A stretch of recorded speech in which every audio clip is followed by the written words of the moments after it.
جی آ، ٹھیک ہے۔ اچھا جی، اب یہ بات یہ ہے کہ ہم جو ہیں جس معاشرے سے تعلق رکھتے ہیں اس معاشرے کے اندر استاد کا بڑا اونچا رتبہ ہے، اور اس معاشرے کے اندر استاد ہمیشہ صحیح ہوتا ہے، اور جو بھی غلطی ہوتی ہے وہ شاگرد کی مانی جاتی ہے، استاد کی غلطی کو نظر انداز کیا جاتا ہے یا یہ سمجھا ہی نہیں جاتا کہ استاد بھی کبھی غلطی کر سکتا ہے۔ لیکن اب چونکہ ہم انٹرنیٹ کے اوپر پڑھا رہے ہیں، اور ہمارا جو تعلق ہے اب ایک عالمی معاشرے سے قائم ہو جاتا ہے جب ہم انٹرنیٹ کے اوپر آتے ہیں آن لائن، تو وہ جو مغرب کا معاشرہ ہے جس کا تمام باقی معاشرے کے اوپر اثرات ہیں، وہاں پہ جو شاگرد ہے اور استاد ہے اس کا رشتہ تبدیل ہو جاتا ہے۔ وہاں پہ استاد جو ہے وہ ایک سروس پرووائڈر ہے، اور شاگرد جو ہے وہ کسٹمر ہے، وہ کلائنٹ ہے۔ لہٰذا وہاں ٹھیک پہ وہاں کا جو فلسفہ ہے وہ یہ ہے کہ ساری غلطی استاد کی ہے، اگر شاگرد اچھا نہیں پڑھ رہا یا اچھا رزلٹ نہیں آیا تو غلطی استاد کی ہے۔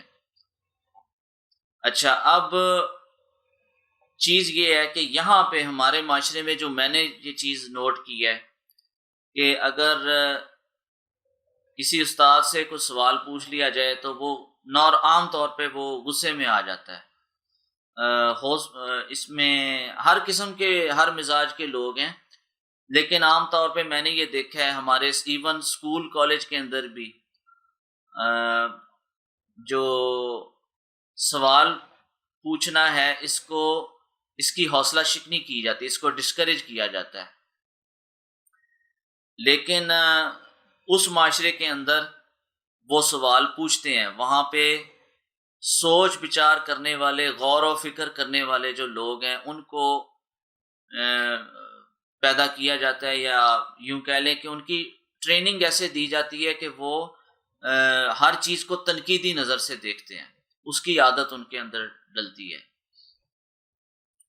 اچھا، اب یہ ہے کہ ایک بیلنس قائم کرنے کی ضرورت ہے۔ ہم بالکل بھی اپنے مرتبے اور مقام کو فراموش بھی نہیں کر سکتے۔ اپنے جو اسٹوڈنٹس ہیں ان کے اندر ادب اور احترام وہ لانے کی ضرورت ہے، مگر جب ہم ان کو پڑھا رہے ہیں تو یہ بھی نہیں ہو سکتا کہ جی ہم اپنے معاشرے کو مد نظر رکھیں، ہم ایسے لوگوں سے ڈیل کر رہے ہیں جو مختلف ہیں۔ اچھا، دوسری چیز، باطل نے جو اپنا جو پیغام ہے وہ بڑے رنگین انداز میں پیش کیا ہے، لہٰذا ہمیں بھی دین کے پیغام کو شریعت کی حدود میں رہ کر دلچسپ بنا کر آگے لانا ہوگا، کیونکہ وہ ایک ایسے معاشرے میں رہ رہے ہیں جہاں پہ ننگی عورتیں بھی ہیں، جہاں پہ ٹی وی، موسیقی اور ساری واہیات چیزیں ہیں۔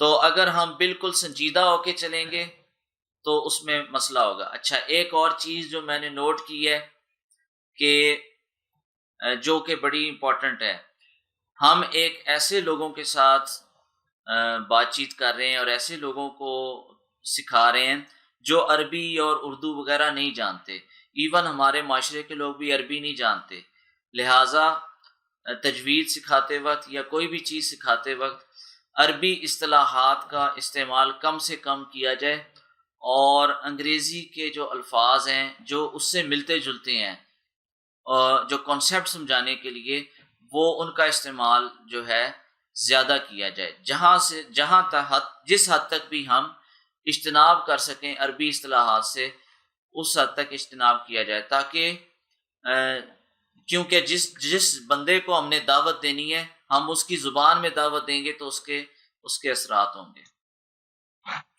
اچھا جی،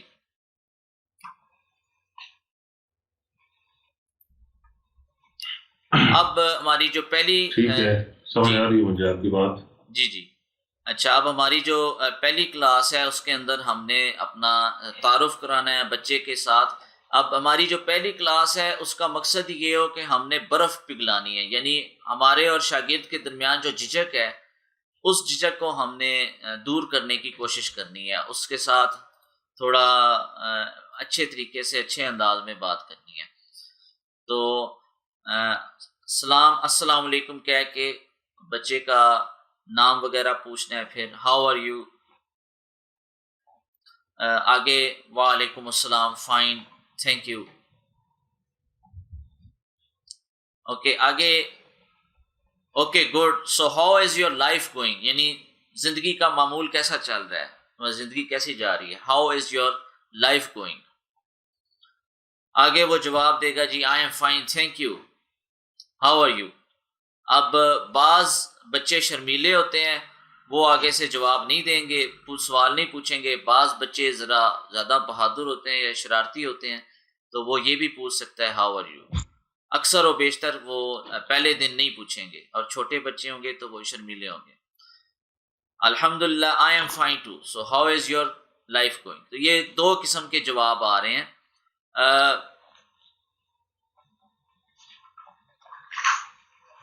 ہم نے اس سے سوال پوچھا جی so how is your life going, اس کا جواب نمبر 2 اس نے جو دیا ہے I am fine thank you, how are you. صحیح. اچھا جی، اچھا اب وہ جواب دے رہا ہے جی لائف از گڈ.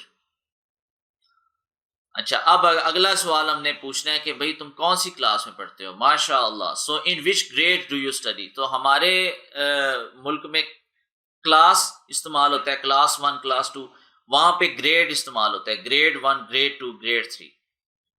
تو اس سے ہم نے پوچھنا ہے سو ان وچ گریڈ ڈو یو اسٹڈی. تو وہ کوئی جواب دے گا 5th گریڈ یا کوئی بھی جس میں بھی وہ پڑھتا ہو. Okay, that's nice. So we will inshallah learn to read Quran with tajweed. Do you know what tajweed is? اچھا یہ جملے جو ابھی تک میں بول رہا ہوں یہ ان کو ترجمہ کرنے کی ضرورت ہے یا آپ کو سمجھ آ رہی ہے؟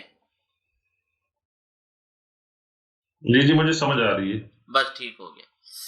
اچھا جی. So tajweed means the rules of knowing the correct pronunciation of Arabic letters. یہاں پہ میں نے غلطی سے ورڈز لکھا ہے، اس میں لیٹرز لکھنا چاہیے تھا. تجوید means the rules of knowing the correct pronunciation of Arabic. words بھی ہو سکتا ہے، لیٹرز بھی ہو سکتا ہے. And in order to learn anything we first have to learn the foundations, the basics. یعنی کسی بھی چیز کو سیکھنے کے لیے سب سے پہلے بنیادوں کا سیکھنا وہ ضروری ہے. So before moving towards Quran, we must learn the Nurani Qaida, and the first lesson in the Nurani Qaida consists of the Arabic alphabets. تو ہم اپنا جو سبق ہے اس کا تعارف ایسے کرا رہے ہیں کہ تجوید کا مطلب ہے قرآن کے جو عربی کے الفاظ ہیں اور حروف ہیں ان کی ادائیگی کا صحیح طریقہ، ان کے لیے جو اصول استعمال ہوتے ہیں ان اصولوں کے مجموعے کو تجوید کہا جاتا ہے. اور اس کے بعد کسی بھی چیز کو سیکھنے کے لیے ہمیں پہلے بنیادوں کو سیکھنا ضروری ہے. سو اب آگے بڑھنے سے پہلے یعنی قرآن کی طرف بڑھنے سے پہلے ہمیں نورانی قاعدہ کا سیکھنا ضروری ہے.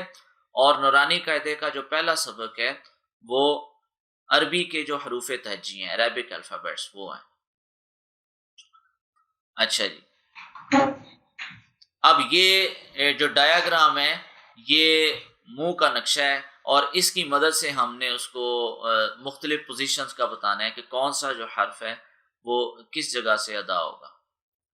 So this is the diagram of the mouth which will help us identify the places from which we are going to pronounce the Arabic letters. So we will be seeing this image from time to time while learning the Arabic letters.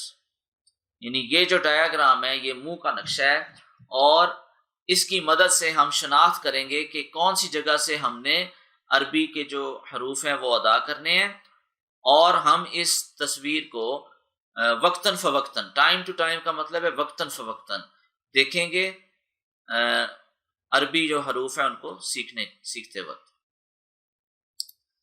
So these are the lips, this is the nose. اب ہم تصویر کے مختلف حصوں کا تعارف کروا رہے ہیں. These are the teeth. This is the tongue. It has 3 parts. Tip of the tongue یعنی زبان کی نوک, tip of the tongue. Center of the tongue یعنی زبان کا درمیانی حصہ, and root of the tongue, ROOT, root of the tongue, زبان کی جڑ. Tip of the tongue, center of the tongue, root of the tongue. And this is roof of the mouth. یہ منہ کی چھت ہے. This is roof of the mouth. اب اس کے اندر میں نے جو الفاظ کا چناؤ ہے وہ اپنے حساب سے کیا ہے, تو وہ یہ ضروری نہیں ہے کہ تجوید کی کتابوں میں اس کا یہی ہوگا, تو یہ اس میں آپ نے ذہن میں رکھنی ہے چیز. Similarly, this is the throat and it has 3 parts. Top of the throat, middle of the throat, lower part of the throat. یعنی یہ گلا ہے, یہ گلے کا اوپر والا حصہ, درمیانی حصہ, سب سے نچلا حصہ. Top of the throat, middle part of the throat and lower part of the throat.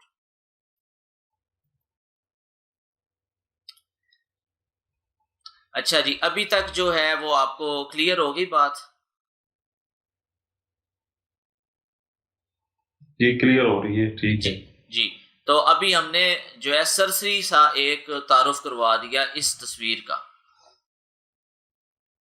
اچھا, now let me show you the middle throat, which will be a kind of reference point for you, with which it would be easier for you to identify the lower and the upper throat. اب میں اس کو جو شاگرد ہے اس کو بتانے لگا ہوں کہ جو گلے کا درمیانی حصہ ہے وہ کیا ہے, اور وہ کیمرہ آن کر کے اس طرح سے, جس طرح ابھی آپ مجھے دیکھ رہے ہیں, اس طرح سے میں کیمرہ آن کر کے اس کو بتاؤں گا کہ یہ جو درمیانی ہڈی ہے یہ گلے کا درمیانی حصہ ہے, اور یہ ایک ریفرنس پوائنٹ ہوگا, یعنی اس کی مدد سے اندازہ ہوگا کہ گلے کا اوپر والا حصہ اور جو گلے کا تیسرا حصہ, نچلا حصہ, وہ کون سا ہے.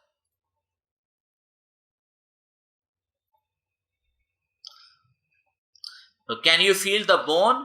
اب میں سوال پوچھ رہا ہوں اپنے شاگرد سے کہ بھئی کیا آپ وہ ہڈی جو ہے وہ محسوس کر رہے ہیں؟ اس میں شاگرد وہاں پہ ہاتھ لگا کے کہے گا جی یس, ٹھیک ہے, وہ آگے سے یس کہہ رہا ہے. Okay, so this is the middle part of the throat, یعنی یہ گلے کا درمیانی حصہ ہے. Okay, now I will tell you about the teeth. اب میں اس کو باقاعدہ طور پہ اپنے جو دانت ہیں وہ دکھا رہا ہوں. یہ اوپر والے دانت کون سے ہیں, نیچے والے دانت کون سے ہیں. So these are the upper teeth and these are the lower 2 teeth.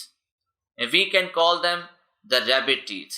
یعنی ہم اس کو خرگوش کے دانت کہہ سکتے ہیں. اب ظاہری جب ہم چھوٹے بچوں کو سکھائیں گے تو ہم نے اپنی تعلیم و تدریس کے اندر مزاح جو ہے اس کو لانا پڑے گا تاکہ اس کے لیے وہ چیز دلچسپ بن جائے.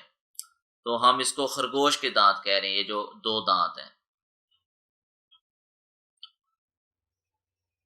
اچھا جی, اب ہم اگلا سوال اس سے پوچھ رہے ہیں, have you seen a rabbit, یعنی کیا آپ نے خرگوش دیکھا ہے؟ وہ کہہ رہا ہے جی yes. So you probably know that a rabbit has 2 teeth at the front. تو اس کو ہم کہیں گے کہ بھئی عام طور کے اوپر جو خرگوش ہوتا ہے اس کے 2 دانت ہوتے ہیں سامنے کے. Okay, now we will move on to the Arabic letters. اب تصویر کا جو تعارف ہے اور گلے کا, دانتوں وغیرہ کا, یہ سارا تعارف مکمل ہو گیا. اب جو ہے وہ اگلا جو لیسن ہے اس میں حروف تہجی جو ہے اس سے آغاز ہوگا. تو اس لیسن کا یا اس پہلے جو لیسن کا جو مقصد ہے وہ یہ ہے کہ ہم نے ایک تو برف توڑنی ہے, اور دوسرا ہم نے جو یہ جو منہ کا نقشہ ہے اس کا تعارف کرانا ہے. اور پھر پہلے ہی لیکچر کے اندر آگے ہم نے حروف تہجی, میری جو ترتیب ہے وہ عموماً الف سے لے کے خاء تک میں کرا دیتا ہوں. تو الف سے لے کے خاء تک وہ ہو جاتا ہے, اس کے بعد پھر آگے اگلی کلاس میں وہ شروع ہوتا ہے.